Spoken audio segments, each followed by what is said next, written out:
The night before, no, make that the day before, I was nervous as ever. Not having any type of reporter training and not knowing at all what to expect, I fretted over every detail of our Digiloo trip to help the children. I had complete confidence in Dana and his expert filming and people skills, but questioned myself on just about every level.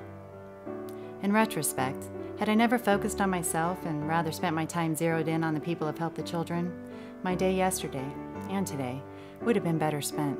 Perhaps the only way to share this story is to be part of the story, by getting your own hands dirty and picking up the boxes. This I did not do. I hope our venture wasn't for naught though, and that in some kind of way, it will be enough just for the two of us to continue spreading the good news about Help the Children to people in our circle. But I feel the truth beating in my heart. There has to be more. My nerves settled just as soon as we pulled up to the Faded One warehouse on the right.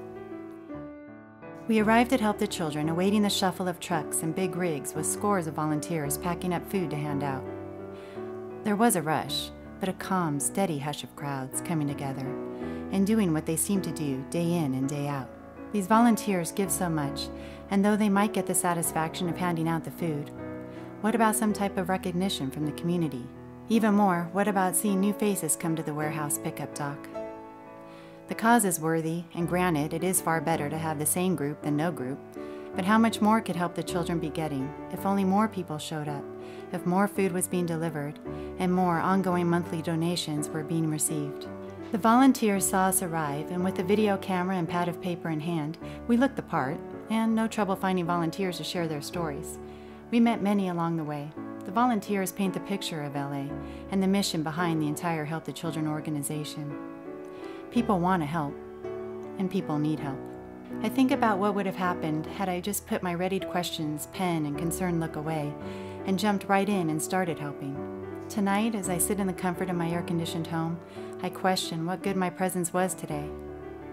I set out to make a difference, to be some I'll-save-the-day kind of addition to Help the Children. Instead, I stood just another spectator, peering down on the hungry. Do the volunteers ever feel this sense of apprehension? Or worse yet, does the president of Help the Children, Roger Presgrove, ever experience doubt and wonder why more people aren't offering assistance?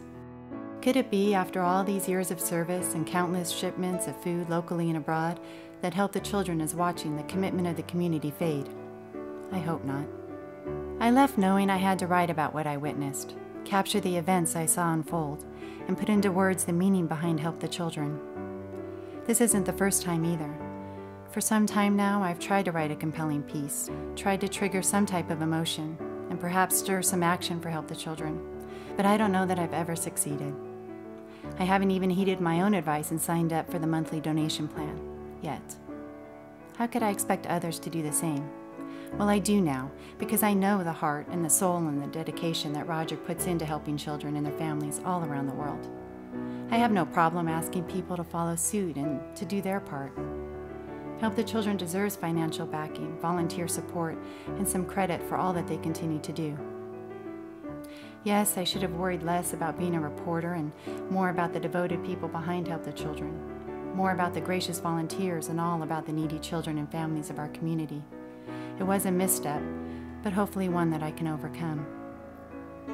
I neglected to properly thank the people I met today: Roger and Roxana, Mario, Marlena, Stephanie, Pastor Jorge, Arthur, Marlo, Albino, and his wife, Jose, Alex, Lazaro, Jose, Mary, and Jacqueline.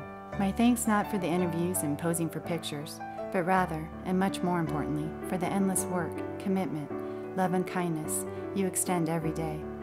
From all of us at Digiloo, we thank you and ask everyone out there to please help.